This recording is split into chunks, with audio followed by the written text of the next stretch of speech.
Hi, everybody. So today I'm going to talk to you a little bit about how I first started doubting Christianity. Now, this is actually a pretty long-running project. This is video number 5 in the series, and I don't even know how long it's going to end up going. And up to this point, I haven't even started talking about, actually starting to deconvert. My first 4 videos were actually just about what it was like growing up as a Christian. So they're all about my childhood and my teenage years when I actually did fully believe in Christianity and, was a complete immersed follower. Now, I would suggest going and starting to watch those videos at some point. It's not vital to do it right away, but they do all feed into and provide some context for what happened when I actually started doubting and then disbelieving in Christianity. So I think it's worthwhile. Now, I've been getting a lot of comments about these recently. For the most part, they're very positive ones about how this series means a lot to them and seems to reflect a lot of what their childhood in the faith was like. So that's just amazing. I'm glad that this can help people out a bit. But there were a couple issues people had with it, and they were pretty fair ones. First off, there was no playlist, so it was really hard to find all these. I don't do them all consecutively, and so people couldn't find where the last one was. I had a lot of questions about, did you do a number 4? I did, but the titling was a little different and it was out of order. So anyway, finally, I have put these all in a playlist. You can find the playlist called My Deconversion Story. Everything will be right in a row, including this one once it's uploaded. The other issue is that it's been over a year since my last one, and obviously I'm fixing that right now. So for the first time in 5 videos, I will actually start talking about my process of deconstruction and eventually deconversion.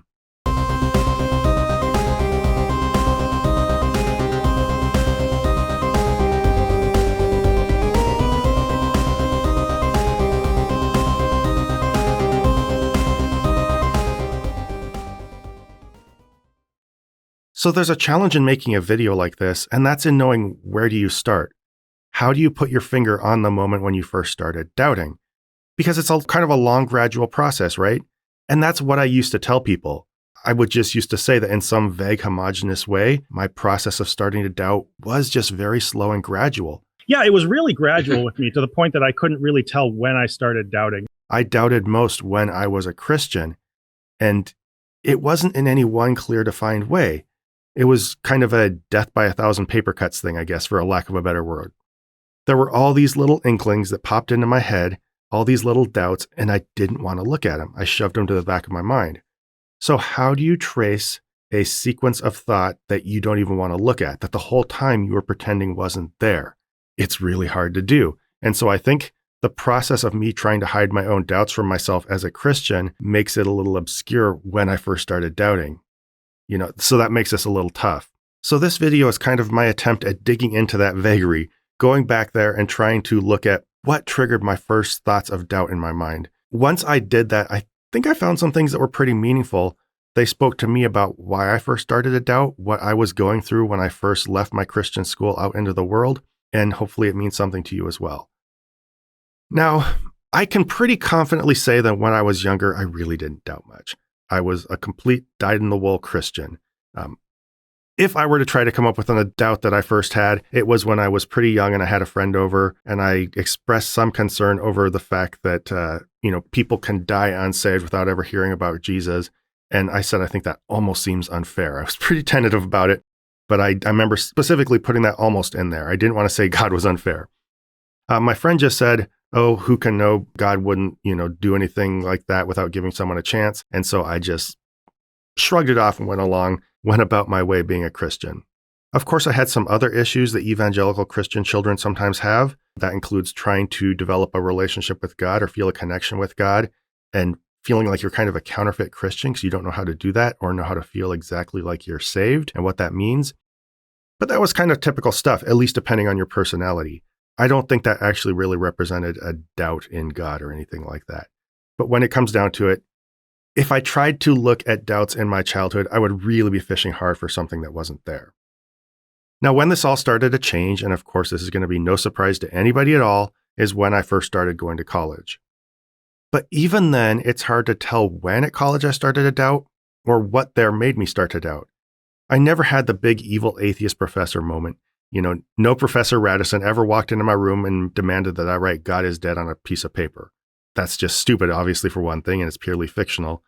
But beyond the, imaginative exaggeration of how that moment's portrayed in the movies, I had nothing even close to that.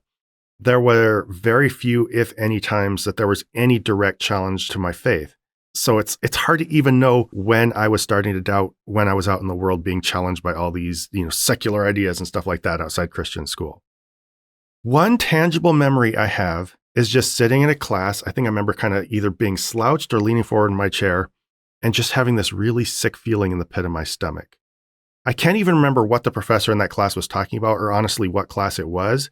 I just feel that the culmination of what I was being taught in college made my faith feel not necessarily wrong, but kind of arbitrary or frivolous.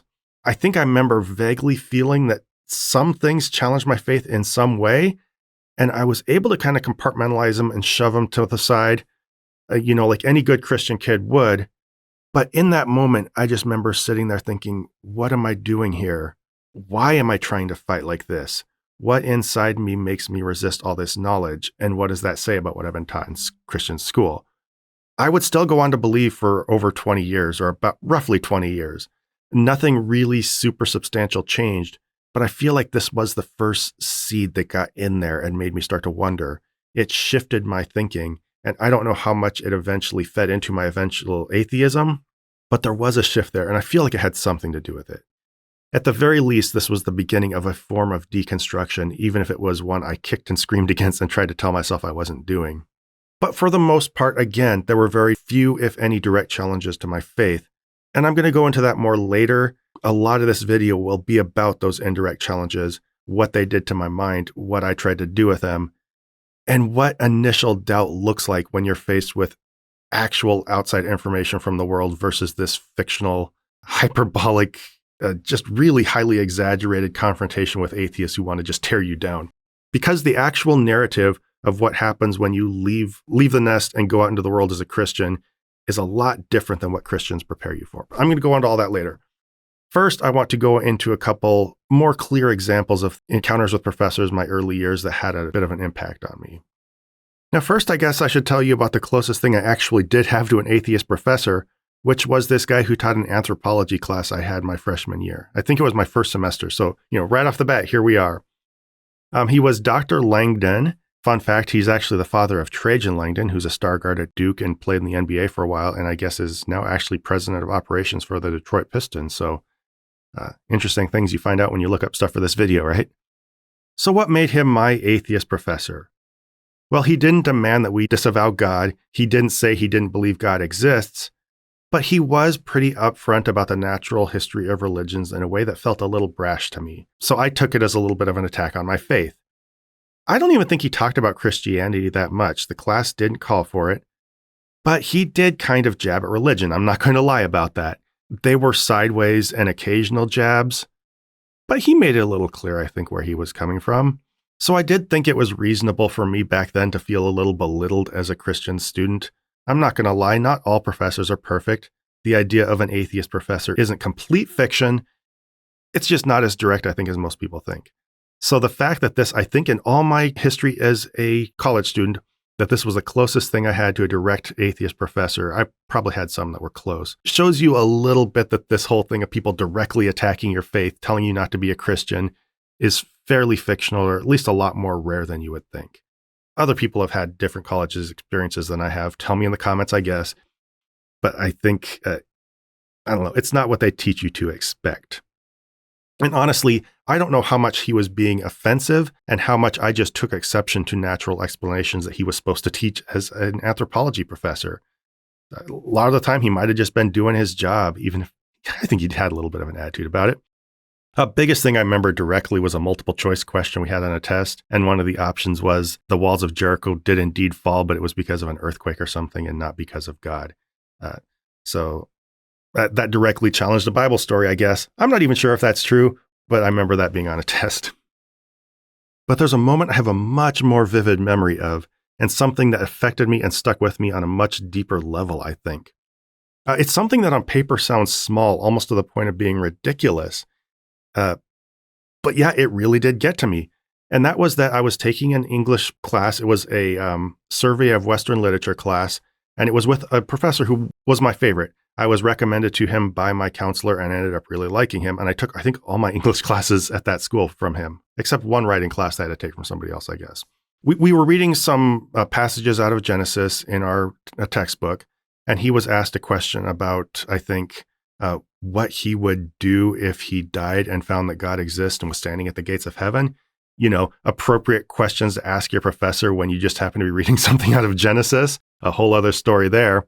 And he just paused for a second. He'd probably been through this before, but he paused, just kind of, went like this. Made more sense when he did it because he was wearing a tie. But anyway, he went like this, and then in his soft-spoken, diplomatic way, just said something about, well, if there was a God, he would understand that I did my best to understand him and be a good person, and I think he would understand me. And that just hit me like an absolute ton of bricks. But why? Why was this such a big deal? You might be able to relate if you were a Christian, but for one thing, I was just disappointed. He was my favorite professor. I related to him a lot. I think by this point, I'd been in 2 or 3 of his classes because I took him every chance I got. And he was really engaging to listen to. He was very friendly. He was thoughtful and insightful, and I had a certain amount of respect for him. So to hear him suddenly say that he'd appear before God as a non-believer and do it in this kind of lighthearted way, that was a really weird reversal in how I saw him. But it was also kind of disorienting because I had to come to terms with why my understanding of him had shifted so much. It was partly the shift itself, but then it was partly the question of the fact that my religion demanded that shift of me. Why does my religion take somebody like him, who seems like a perfectly good person, and make my entire vision of him shift just because of this one little remark? Now, I understood the rationale on paper. I knew that, nobody's good before God. Our goodness is like filthy rags. It's all about salvation and knowing God. But it's a different thing to know that in an abstract way than to apply it to an actual person that you see and have come to respect. And so applying it to a real flesh and blood person just made it real frivolous. Of course, there was also the idea that this guy was, going to be tortured forever for his lack of belief. I didn't feel quite right about that. Not only is he not the person I thought he was, but he's supposed to burn in hell and deserve it just because of his lack of belief. And he articulated where he came from well enough, even though I thought it was a little bit disrespectful or, sarcastic. It still reflected the fact that he was just a person doing his best. And what am I supposed to do with that? Again, I knew the rationales on paper. I understood the right answer. I'd been trained in all this stuff at Christian school and at church. But again, it's hard to apply this to a real person. And then it shows you how gross that rationale is when you try to actually make it stick with a person. I made a whole video about this called The Man Who Went to Heaven. I think I've referenced it before. But basically, it shows a man who had been taught all these rote explanations about hell, and he and his son die in a car wreck, and he tries to tell an angel that he's cool with it because, well, he sent himself to hell. Hell was made for the devil and his angels. Doesn't do a lot for you when you're confronted with a real person. I didn't have a super close relationship with him, but he was enough of a fleshed out person that this all felt really troubling to me. But there's another part of this that really gets to the core of what had troubled me in college, and that's how do I see and respond to all these teachers? If he had come in, doing the Professor Radisson thing, I would have immediately known what to do with him. I would have put myself on guard against him. Pretty straightforward, right? But he didn't. Instead, he just came in and taught the class. He became a respected authority figure in my mind and taught me for a while. I came to like him. But then suddenly he comes in and, kind of teases about Christianity, tags himself as a non-believer. At that point, I didn't quite know how to categorize him. Am I supposed to disregard him now? Why did I find him an insightful and trustworthy figure before? Kind of have to come to terms with that. And then what does this tell me about who I should and shouldn't listen to? I don't know. This might have been one of the core things that made my transition to college really difficult. And to understand why, we need to look at how evangelicals instruct their kids, because I think they kind of set us up for this. First, they teach kids in isolation, right? And because of this, Christian school teachers and pastors become the only intelligently articulated source of knowledge that kids listen to, at least on a regular basis, from somebody who's an authority, maybe not on TV or whatever. Christians even try to resist that. But they associate a certain form of teaching with Christian school alone, or with just Christians alone. Now, Christians need this dynamic, right? You need to isolate kids. You need to make sure you're the only one they hear from if you want to teach them that an ethereal being spoke the universe into existence and that people were just running around the ancient Middle East doing magic like crazy. You can't do that unless you sequester kids and just feed your own perspective into them. Otherwise, what you're teaching them sounds a little silly, right? But there's another part of this, which is that they need to teach kids that the world is just, wicked, dangerous, and stupid. You need to, the world's out there. You have to contend with the fact that it exists. So isolation by itself doesn't work.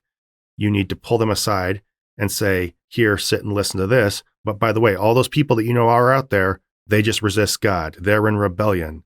They're wicked. You don't want to listen to them. And by the way, they are completely dumb. You probably know what this looks like, right? It's repeated misrepresentations of how totally dumb evolution is and how no reasonable person could ever believe it. I've said this before, but in 10th grade, I literally thought I could beat any evolutionist in a debate. Now, it was a brash, silly thought born from my juvenile teenage mind. I'm not going to deny that. But it was also actively encouraged by how Christians represented evolution to me. It was shown as being that silly. But it was also, of course, repeated urban legends about atheists being owned by Christians. Like the brash atheist professor who comes unraveled the first time a young student uses simple homespun Christian school wisdom to show how silly atheism is. God's Not Dead movies do look silly to us, but sheltered Christians do take them seriously, partly because they reflect things they've been told by adults they trust. And then there are simple one-liners. They think the universe just magically came from nothing, ha ha ha. Is it absolutely true that nothing's absolutely true? They're angry at a God they don't even believe in, LOL. So this 1-2 punch of being the only voices your kids hear and telling them that everyone out in the world is just evil and horrible and stupid, it is kind of effective. It's horrible, but it does work. At least until your kids go to college. At that point, this strategy not only comes apart, but backfires in spectacular fashion. Because see, Christians are really overplaying their hands when they tell kids that everybody out in secular institutions are just, really dumb and wicked, that you could own them in any debate or whatever. It creates a lot of confusion in kids' heads when they go to college or when they see any other kind of person that simply didn't need to be there. So what struck me most when I went to college, I think, was not any specific form of information. It wasn't even the culmination of information. I think that played its role, and we'll get into that a little bit over time. But the thing that really grabbed me is that these professors were not what my Christian school teachers and pastors and everybody had told me to expect the world to be. They were not overtly evil, at least in any way I could immediately identify. They were not the buffoons I'd trained to think they were, who could, immediately be owned by any kind of apologetic. They were not running around spouting off these self-contradictions that everyone says the world says. In fact, the whole, how is anything true if you don't believe in absolute truth thing, no professor says that. That might have come from some students, but I do remember it coming up a couple times where students would say, there is no absolute truth, or, there's small truths, but the big truth is, depends on the person. And professors would usually either skirt that or push back on it a little bit, maybe open up class discussion as an opportunity to get people to think about what truth actually is. Professors were not running around saying these things and often challenged them. That was a little bit for me to take in after being told what the world is like. So basically, these professors were just normal, intelligent people, and I wasn't prepared for them to be that. More than that, they were normal, intelligent people who were more educated than most people I'd heard from before, so that was a bit to take in. But more than that, along with not meeting these stereotypes, they replicated the same presentational authority that I'd been trained to associate with Christians, with my Christian school teachers, and with my pastors. So when those Christians isolate you and lean everything on that feeling of authority, when that's the main reason they give to believe you, and then you go to a public institution, to a secular college or whatever, and those people do the same thing just as well, you start to wonder, why did I believe these people when all they did was came off as authoritative when they told me I was supposed to believe them because they had the authority of God? And then everything I associate all that somehow with being right, just because a lot of Christians downplay the value of education or qualifications. You're just called by God and you carry some innate authority. And then other people in the world replicate that innate authority. So now who are you supposed to listen to? And then along with that, what does this sense of authority even mean? It's, you kind of recognize it's a little hollow, maybe even a little bit of a sham. In fact, many of these professors were better, as you might suspect. A lot of them were more engaging and informative than a lot of my Christian school teachers. And I wasn't on guard against this. I was somewhat on guard against the idea of my faith being challenged, of people being nasty or whatever as atheists. But the biggest concern was finding a good professor. And so when I would gravitate toward them and engage in their lessons, all of a sudden, I don't know, I'm allowing them in a way that kind of bypassed my defenses as a Christian going to college, I guess is the best way to put it. But basically, I guess what I'm trying to get to is that along with being more engaging, I could tell there was more substance behind what they were teaching. There was more research behind it. There was more detailed information. A lot of their points of view were more nuanced.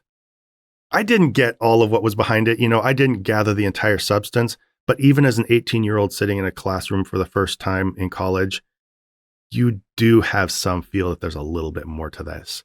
And when you do, you start to recognize deep down in the pit of your stomach, and maybe that's why I was bothered down there instead of up here, because I was trying to deny it up here.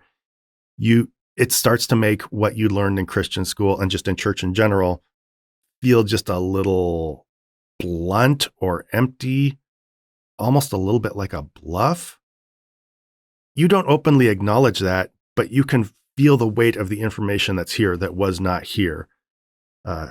And you can kind of feel, even if you don't want to acknowledge, the psychological manipulation behind what you grew up with. And that was kind of troubling to me.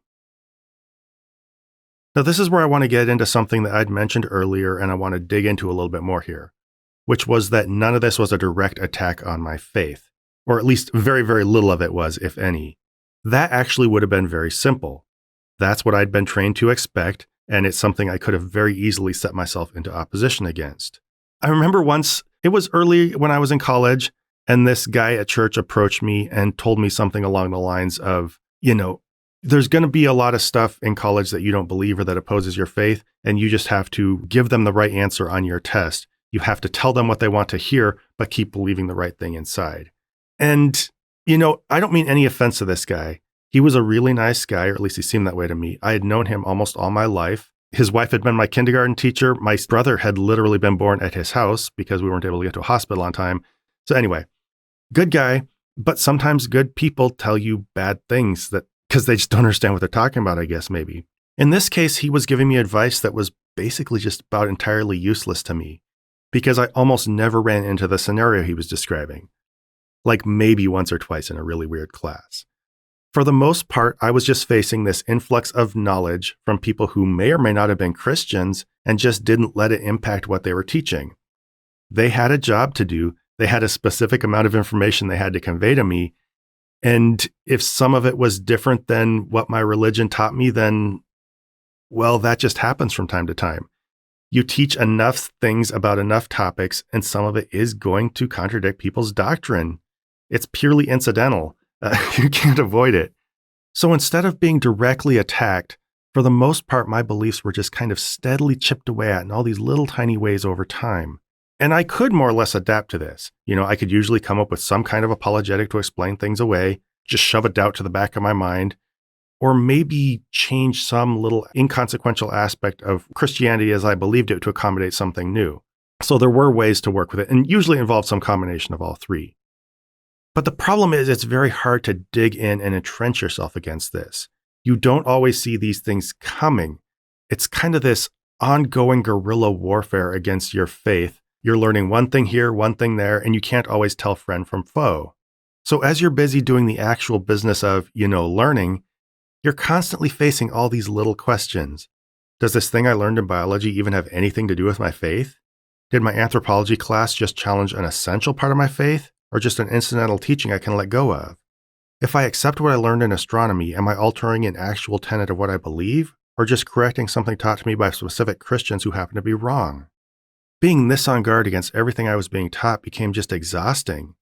And yes, it did allow some deep-seated doubts to creep in. But what I think made at least as big an impression on me was the simple lack of interest in Christianity. Like, my analogy to a guerrilla war is kind of an imperfect one because nobody was waging it. It would have been kind of validating if they had been. It would have shown me that, yes, the world does hate God. They're all out to get us. They want to turn us against Christianity. Basically, what my church had been telling me all along would have been right. It had taught me that God is at the center of everybody's thinking, and, they're either for him or against him. So what do you do when you show up and, I don't know, they just don't seem to care one way or the other? I wasn't prepared to go to college and find that the world just isn't much bothered by God. They were aware of it as a cultural phenomenon. Sure, you can't avoid that. And they were probably aware that it was a bigger phenomenon in our society than a lot of other religions. They didn't treat it like Hinduism or ufology, not a religion, but, a paranormal thing. They treated it as something different because that's the place it had in our history and in our culture. But their awareness of it was kind of clinical or casual. And it didn't usually even come up until it was relevant to the class that they were teaching. Like if you were in a history class, you're going to teach some of the history of Christianity. In a literature class, you're going to teach some Christian literature. Some professors in some fields might need to address false information that was spread by Christianity or other religions, about things like biology, of course. But most of the time, if Christians said something that challenged my faith, it was because they were just teaching things and it just happened to casually step on something I believed just purely by accident. They probably didn't even have Christianity on their mind when they were teaching what they did. Maybe they were peripherally aware of it, maybe not at all.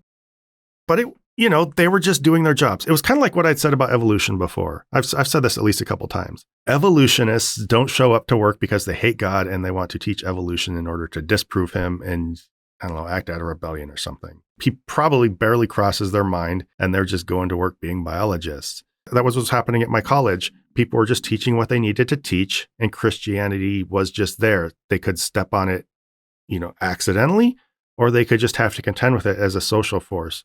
But they weren't looking to tear it down. It wasn't a bunch of anti-Christians.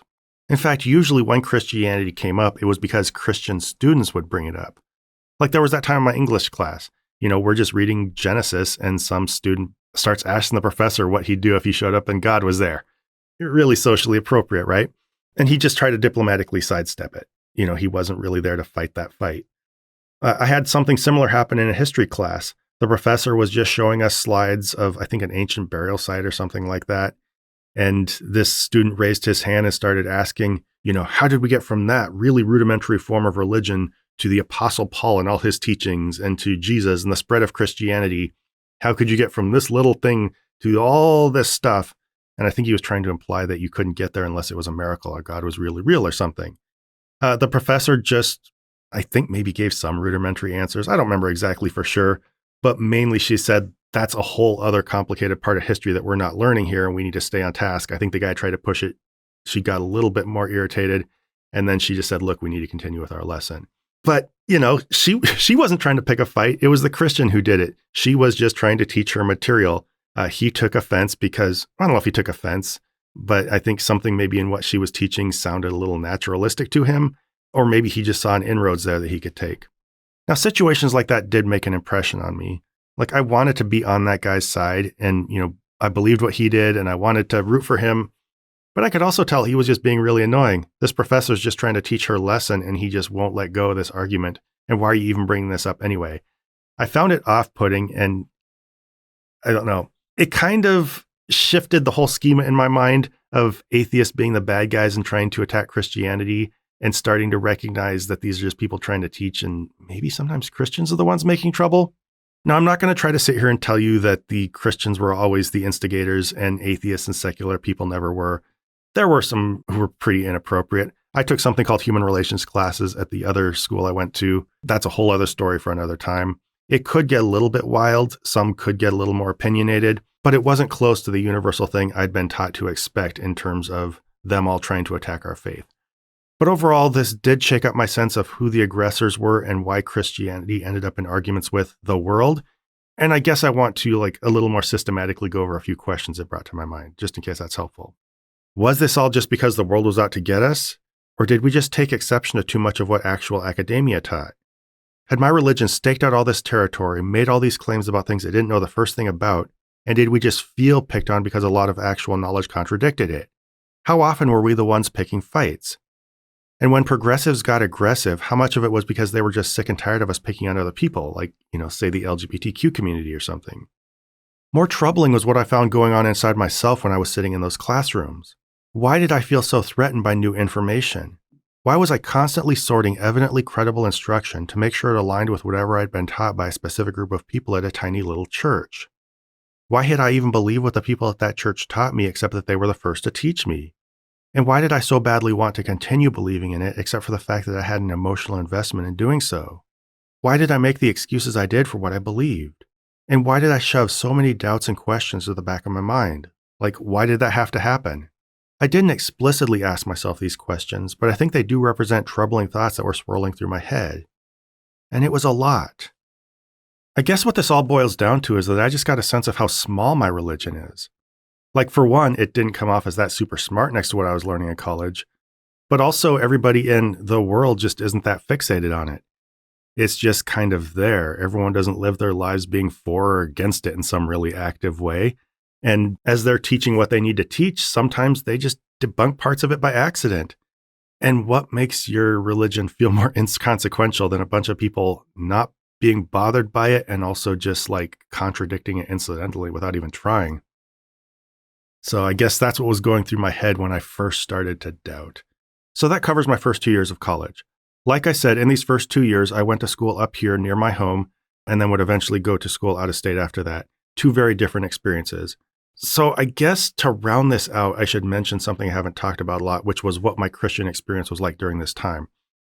I was a Christian, but it was mostly just a blur of going to the same church I'd always gone to with my parents. Well, we switched churches, but they were within the same religious community, basically the same thing. So I don't feel like there's a lot to talk about there. I just kept going to church. I still believed, even though I had all these doubts and experiences in college. And I had my on again, off again, trying to pray more, trying to read the Bible more, that kind of stuff. This would change when I went to the other school and I started attending Campus Crusade for Christ and really developing my own personal identity as a Christian aside from my family. I found my own church, did CCC, was involved in campus life, started getting into apologetics. There's a whole lot more of a story there, so stick around next time for that. This one went longer than I thought, but there was more going through my head that first year or two than I had realized, and so I hope you find it helpful. I would add one thing to any Christians who happen to be watching. First off, thanks for watching and sticking around this long. I really do appreciate it. But if you have kids, do yourself a favor and them a favor, and don't try to shelter them.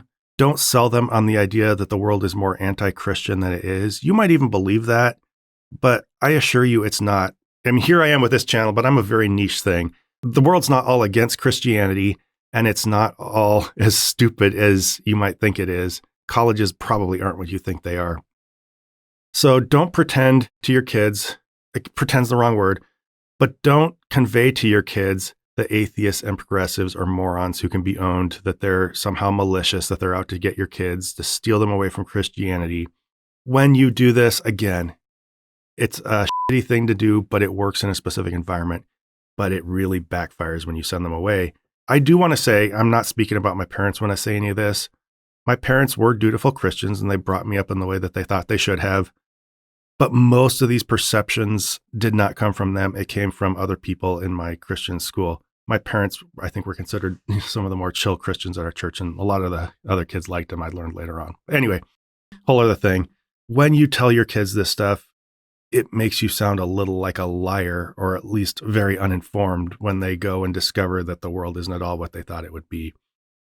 And I'm not here to give you ideas for strategy. I don't want to teach you how to better mislead your kids, but maybe just don't. I've said this before, but have confidence that your faith stands up to scrutiny. Just teach them what you want to teach them and don't tell them all these weird things about the world. Let them go out and discover a little bit. If your religion's really true, then they're going to find that out when they go explore. Geez, my hair. All right. But I guess the problem is not that it's going to undermine your kids' faith, but that when they go to school, they're going to experience a lot of confusion, and I would even say distress when they find out that everything in the worldview is so reversed, when they have to constantly reinvent how they think about other people outside their immediate church environment and how they absorb new information. Becomes very difficult, creates a lot of confusion, and whatever they end up believing, their life for that period of time can be a little worse and more difficult. I think they'll land on their feet better if you just give them a more rounded general sense of what the world's actually like, or just say less active misinformation about it and let them go discover. Anyway, I hope you all enjoyed this video. I'm getting a little bit of a cold, which is why I sound a little sniffly. My hair is running all over the place throughout this video, but whatever. I'll talk to you next time. I'm going to do another one of these soon. I'm not sure if it'll be my next video or if I need a little bit of a break, but I hope you enjoyed. Have a good night, everybody.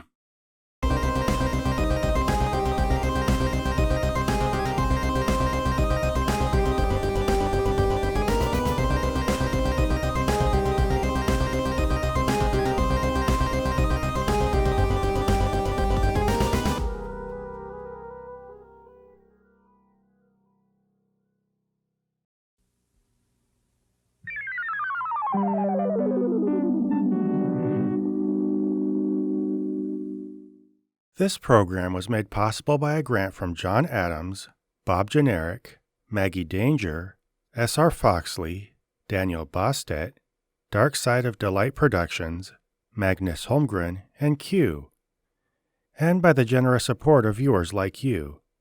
If you'd like to join them in pledging to this channel, please find a link to the Prophet of Zod Patreon below.